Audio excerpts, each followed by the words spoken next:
In the last 10 years, we've seen a significant shift in our populations to the north and west, and there's also going to be significant movement in those district lines. What we thought was, because of the significant changes in the district lines, this would be a good time for the community to engage in a discussion on the cumulative voting system. And if it's a system that is working, if it's a system that we would like to potentially see changed or modified.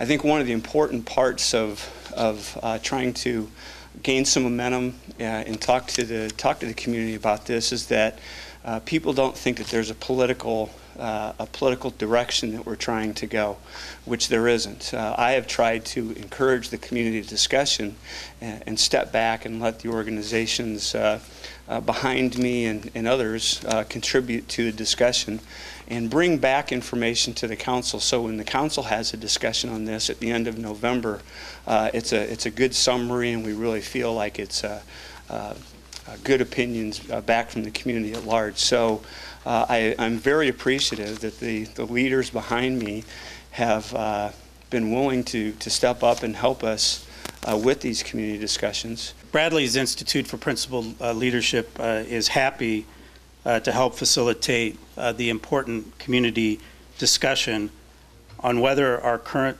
system for electing Peoria City Council members is the best fit for Peoria, or whether other options should be pursued. We really have no preconceived agenda here. We want to hear from the public on, after they hear Dr. Aspin's report and look at the findings, whether the cumulative voting system and the 5 at-large, 5-district current system is the right system.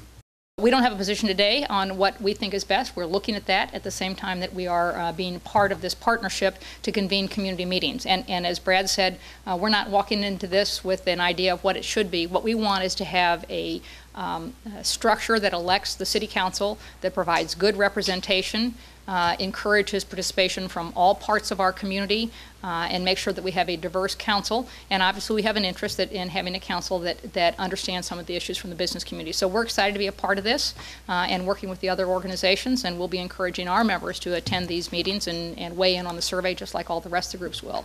We don't take positions on anything unless we have reached a consensus. And several years ago, when we studied cumulative voting, we could not come to a consensus, so we have no position on whether or not there should be cumulative voting in Peoria. However, we do have a position, and I'll lay that out right front, that there should be at least some at-large council members.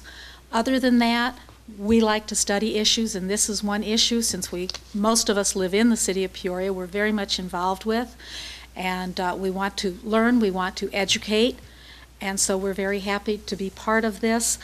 The Alliance is made up of 31 different neighborhood associations throughout the city of Peoria. We spread out over the entire city.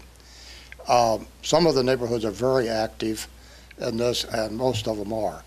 We have not discussed this at any of our meetings on the cumulative voting. There has been several members of the board make comments about redistricting the lines and all, but we're completely open on it, and we're very, very glad to be able to sponsor this thing and get the public informed on it. Thank you. We want to make sure that whatever is being proposed is going to help promote minority representation on all of our deliberative bodies. That was the reason that the suit was initially brought forward, because the way the system was structured, it was found that it was discriminatory against minority representation. And so as we participate in this discussion, that's going to be our focus, to make sure that the minority community has a good possibility of being better represented on the deliberative bodies that we currently have in the city and the county.